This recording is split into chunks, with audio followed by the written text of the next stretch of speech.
समस्त प्रणाम करता हूँ आपको। सिया राम मैं सब जग जानी, करहूँ प्रणाम जोरी जुग पानी। दक्षिणे लक्ष्मणो यस्य वामे च लंकात्मजा, पुरतो मारुतिर्यस्य तं वन्दे रघुनन्दनम्। हम उन श्री राम की वंदना करते हैं जिनके दक्षिण में वीर मूर्ति लक्ष्मण जी, वाम भाग में गति मूर्ति सीता मैया और उनके चरणों में सेवा भक्ति और वंदना के प्रति श्री हनुमान लाला जी विराजमान है। बोलिए श्री रामचंद्र भगवान की धन्यवाद। भाइयों, मंदिर और मंदिर से लगी जमीन और पुजारी, इन तीन के त्रिकोण में जो पीड़ा छुपी हुई है उसको संघर्ष के रूप में लेते हुए और आगे बढ़ने का काम मध्य प्रदेश में कई राष्ट्रीय संगठनों, कई राष्ट्रीय विद्वानों और कई राष्ट्रीय नेताओं के साथ अपनी एक टीम के साथ करता चला रहा हूँ। आदरणीय राष्ट्रपति साहब ने भी मुझे समर्थन दिया, आश्वासन दिया, शक्ति दी और आगे बढ़ने का हौसला दिया और वो अभी भी कायम है। ऐसे ही अन्य राष्ट्रीय संगठनों ने भी मुझे अपनी शक्तियाँ दी हैं और उनके बलबूते पे वहाँ पे मैं काम करता रहा हूँ। मध्य प्रदेश और राजस्थान में ये समस्या लगभग समान है। मंदिर मूर्ति और मंदिर जमीन के लिए, पुजारियों को प्रताड़ित करने के लिए दोनों स्थानों के, दोनों राज्यों की सरकारों ने मनमाने काम किए हैं। मनमाने, जो मन में आया वो आदेश जारी कर दिया, जैसे फरमान जारी होते हैं उस तरह से जारी कर करके हम लोगों को प्रताड़ित किया। लेकिन इसमें कुछ मुद्दे ऐसे हैं, ये निश्चित है कि स्वतंत्रता के बाद जब हमारा देश आजाद हुआ तो पूरा भारत आजाद हुआ, लेकिन पुजारी अभी भी गुलाम है। ये पीड़ा हमारी है। आप आज समाज जन किसी भी पद पे बैठे हों, अपना अतीत उठा के देखें, अपने पूर्वजों की तरफ उठा के देखें, अपने भाई बंधुओं की तरफ, परिवारजनों की तरफ उठा के देखें, कहीं ना कहीं आप मंदिर से जुड़े हुए हैं और आपके परिवार का कोई ना कोई व्यक्ति इस पीड़ा से ग्रसित है, दुखी है। इसलिए हम सब लोगों का दायित्व होता है। आज यहाँ भी देखिए, कुछ लोगों से मैंने चर्चा की है, कुछ लोग ऐसे हैं जो धोती कुर्ता पहन के आए हैं। ये सही वही प्रताड़ित होने वाले मनुष्यों की और उनके अपने वैरागी समाज के समाजजनों के प्रतिनिधि हैं। उनसे आप पूछो कि उनकी क्या पीड़ा है। हम पेड़ कोट पहनने वालों को नहीं मालूम, हम उच्च पदों में बैठे वालों को नहीं मालूम, ये उनको ही मालूम है। ये हो रही भूमिका। अब मैं मूल विषय पे आता हूँ। मध्य प्रदेश में हमने काफ़ी कुछ काम किया है और राजस्थान के अंदर अभी बहुत कुछ या सब कुछ करना बाकी है। जैसे बताया गया 60 आदमी और 60 संस्थाएं, वो सारी 60 संस्थाएं अपने गिरेबान में झांक के देखें। राजस्थान के क्षेत्र की बात कर रहा हूँ कि उनके सबके स्वर एक स्वर में कहते हैं कि पुजारियों की डोली समस्या का समाधान हो। ये 60 आदमी अगर एक हो जाए इस कॉमन सब्जेक्ट के ऊपर कि हम पुजारियों की डोली समस्या का समाधान करेंगे, तो ये कल का सूर्योदय भी होगा, उसके पहले आपका समाधान हो जाएगा। ये मेरा सवाल है। अब देखिए, क्योंकि समय बहुत निश्चित चुनाव को सीमित है, मैं ये बताना चाहता हूँ कि मैं मध्य प्रदेश शासन के धर्मस्व विभाग में या देवस्थान विभाग होते राजस्थान में, उस धर्मस्व विभाग की शासन के द्वारा बनाई गई सलाहकार समिति का एक सदस्य हूँ। मैंने उस समिति के सदस्य होने के नाते अपने समाज का रास्ता खोजने के लिए, संघर्ष करने के लिए पूरे रास्ते बना लिए। मुझे मालूम है कि सरकार ने क्या क्या आदेश निकाले हैं और क्यों निकाले हैं, उसमें क्या क्या खामियां हैं। उन खामियों को, उसकी जानकारियों को उस पद पे रहने के कारण मैंने पूरा निकालना शुरू कर दिया और मेरा झोला भर गया। इतनी जानकारियां मेरे पास हो गई कि अब सरकार के अधिकारी मेरे से बात करने के अंदर डिफेंस में आ जाते हैं। वो जानते हैं कि इसके पास ये जानकारी है, इसका क्या जवाब देंगे। सारे प्राइवेट मंदिरों को उन्होंने सरकारी बना दिया और अपने नियंत्रण में ले दिया। आपके यहाँ जो बात हुई है, क्या हुई है राजस्थान में कि गैर सरकारी मंदिरों के ऊपर समितियां बनाई है और सरकारी अधिकारी बिठा दिए। ये राजस्थान की समस्या है और हमारे यहाँ की समस्या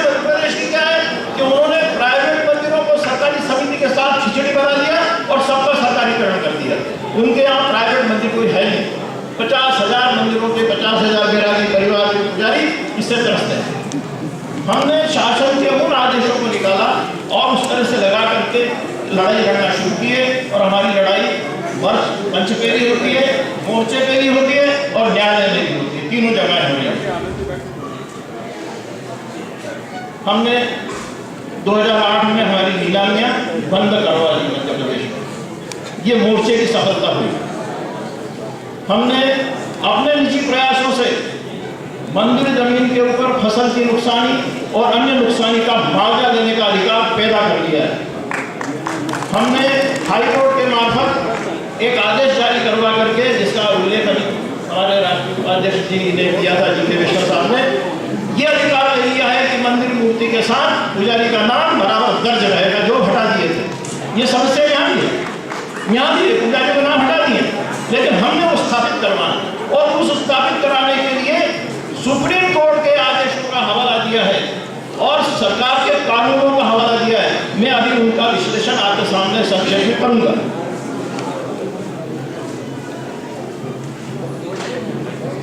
मैं सुप्रीम कोर्ट का एक आदेश AIR 1986 सुप्रीम कोर्ट 2139 है। ये कहता है कि प्राइवेट मंदिर कौन सा है, इसकी पहचान करो, और इसके आधार पर जो प्राइवेट मंदिर है उनका सरकारीकरण नहीं होना चाहिए। आपकी समस्या और मेरी समस्या यहाँ पे मध्य प्रदेश और राजस्थान की ये समान है। ये सुप्रीम कोर्ट का आदेश है। मैं श्री विजय कुमार शर्मा साहब की सेवा में ये आदेश समर्पित करता हूँ। दूसरा, सर्वोच्च न्यायालय का यह आदेश है, 2008 रेव्यू निर्णय 162 सर्वोच्च न्यायालय का आदेश है, जो राजस्थान के लिए भी प्रभावी होगा। मनमाने तरीके से राजस्व अभिलेख में अगर किसी ने परिवर्तन किया एवं सरकार ने भी परिवर्तन किया तो वो अवैध है। उस आदेश को अवैध करार देने के लिए ये सुप्रीम कोर्ट आपको शक्ति देता है। 2 आदेश में मध्य प्रदेश के रेफरेंस के हैं, जो मैं हर जगह साइट करता हूं, उनको मैं देता हूं। उसमें यह लिखा है कि मंदिर का निर्माण वादी के पूर्वजों ने किया है। बोलिए, आपके सबके पूर्वजों ने मंदिर का निर्माण किया है? सरकार ने नहीं किया है, और आजादी के बाद तो एक ईंट भी नहीं लगाई है।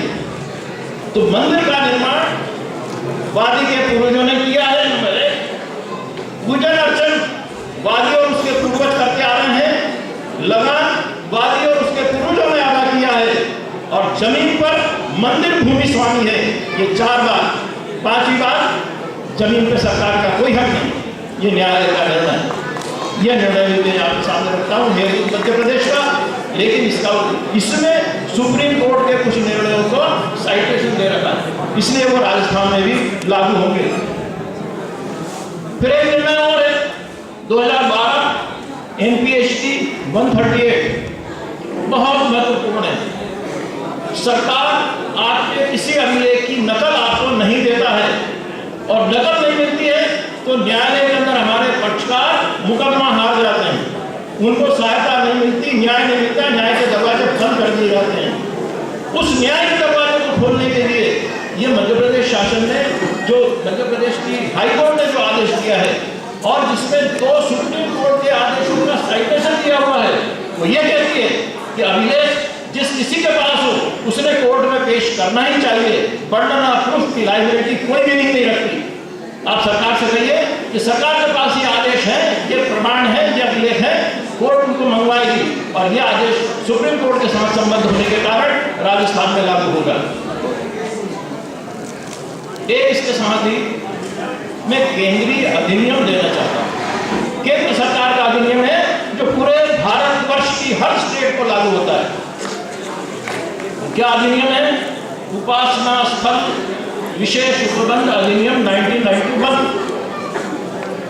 इसकी धाराएं ये कहती है कि 15 अगस्त 1947 को जिस मंदिर का जो स्टेटस था वो कायम रखा जाएगा। इसमें जो परिवर्तन करेगा दंड का भागी होगा।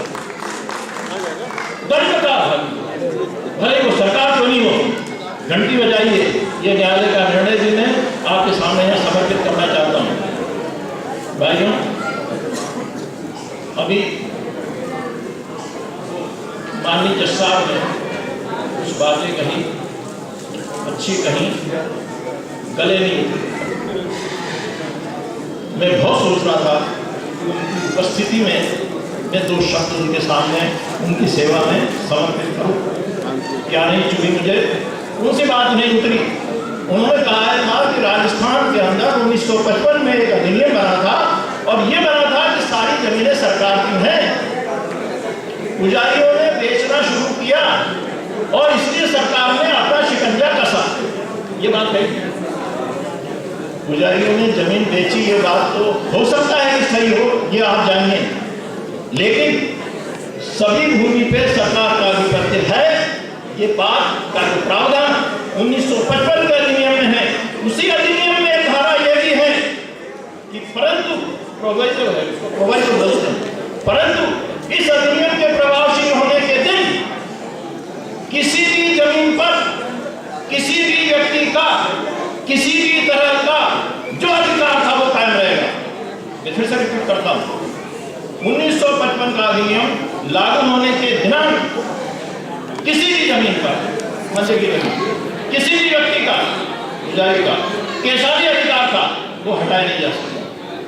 कितनी बड़ी गारंटी उसी अधिनियम के अंदर छुपी रखी है, पर क्योंकि वो प्रोवाइजर में लिखी है इसलिए कोई भी न्यायाधीश उसको नहीं पढ़ते और वो छुपी रहती है।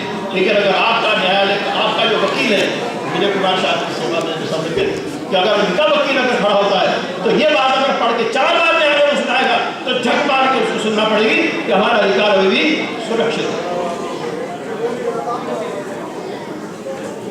भाइयों, एक होना अत्यंत आवश्यक है। समय की सीमा विवश कर रही है,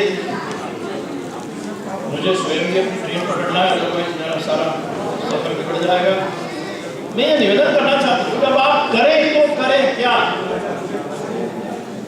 मेरी भावना है मंच और आप सबके सामने प्रस्तुत करना चाहता हूँ, क्या करें तो करें क्या? एक बात आदरणीय आगे साहब और आपकी टीम, 5 आदमियों की एक कमेटी राजस्थान रेफरेंस के लिए बनाए, और बल्कि 4 ही बनाए या 3 ही बनाए तो और कृपा हो, उसको ये अधिकृत कर दीजिए। इस पुजारी समस्या से लड़ने के लिए और उस लड़ाई का संग्राम करने के लिए अगर न्यायालयिक कार्रवाई करना हो तो क्या की जाए, ये उनको सोचने का, खोज करने का, रास्ता निकालने का अधिकार दिया जाए। मेरी विजय कुमार शर्मा साहब से सुबह आधे घंटा की देर में चर्चा हुई है और काफी उनसे मेरी बात हुई, मुझे समझ में आ गया था। हाँ, मुझे उनकी समझ में आ गया था कि क्या करना है। मैंने उनके टेलीफोन नंबर ले लिए हैं, मेरे नंबर उनको दे दिए हैं। हमारा संवाद आज से इसी वक्त से शुरू हो जाएगा और हम इसमें मेरी तरफ से जितना मेरे पास ज्ञान है या कागज है मैं उनको समर्पित करूंगा। मुझे बड़ी प्रसन्नता होगी। आप कृपया एक ऐसी टीम बनाएं जो इस विषय पे काम करना शुरू कर दें। एक और निवेदन मेरा है, अपने समाज के वो बंधु जो सरकारी पदों पे किसी भी जगह ऐसे बैठे हुए हैं या वकील हैं या न्यायालय में हैं, जहां भी उनकी पहुंच लग सकती हो, पहुंच सकती हो, वहां से ऐसे प्रमाण इकट्ठे करके उस कमेटी को प्रोवाइड करें जिनका उपयोग करके और वो उसका काम संपादित कर सके। तीसरा निवेदन, आप सब लोगों से, समाजजनों से और आपके इष्ट मित्रों से है, जिन जिलों में न्यायालय में वाद लगाए हैं और सफलता प्राप्त करी है, वो काम मैंने किया था मध्य प्रदेश में कि जितने लोग जीत के आए थे उनके सबके फैसले इकट्ठे कर दिए, तो यहाँ वो इकट्ठे किए जाए। साथ ही जो हार रहे उनके फैसले भी इकट्ठे किए जाए और उसका विश्लेषण करके ये छाटा जाए कि वो हारे तो क्यों और जीते तो क्यों, और इन हार और जीत के विश्लेषण करके उसके अंदर से अपना रास्ता बना करके आगे की लड़ाई लड़ी जाए और इसके लिए कमेटी बना करके रख दी जाए। अंतिम बात, मध्य प्रदेश में अभी एक याचिका में तो हमने पुजारी के नाम लगाने का आदेश प्राप्त कर लिया, लेकिन अभी एक याचिका पेंडिंग है। उसके अंदर यह लगी हुई है कि कि प्राइवेट मंदिरों पे सरकारीकरण को हटाया जाए, कलेक्टर को निकाल दिया जाए, सरकारीकरण से मुक्त किया जाए और पूरी तरह से उनको पुजारी के नियंत्रण में रखा जाए। और जैसा कि जज साहब ने निवेदन किया था कि आप सब लोग अपने अपने मंदिरों का ट्रस्ट बनाएं, तो ट्रस्ट तभी बन सकता है जब वो सरकारीकरण से शिकंजे से निकल के बाहर आएगा। उस पेंडिंग पिटीशन के लिए, न्यायालयीन कार्रवाई के लिए हम अपनी तरफ से प्रयास कर रहे हैं। इतना प्रयास है कि हमारा एक वकील, सीनियर मोस्ट वकील है, वो एक पेशी का 10,000 रुपया चार्ज करता है। अब हमारा आपसे निवेदन मात्र इतना है कि उसी तरह से एक petition on the same point अगर आपके संगठन की तरफ से लगती है, हमारी भी संगठन की तरफ से लगी है, आपकी भी संगठन की तरफ से लगी है, मेरा संगठन है पुजारी उत्थान कल्याण समिति, आपकी भी तरफ से अगर लगती है तो आपका विद्वान वकील भी वहां खड़ा होगा और हमारे 2 विद्वान वकील न्यायालय से फैसला लेके रहेंगे और उसका लाभ मध्य प्रदेश को और दूसरे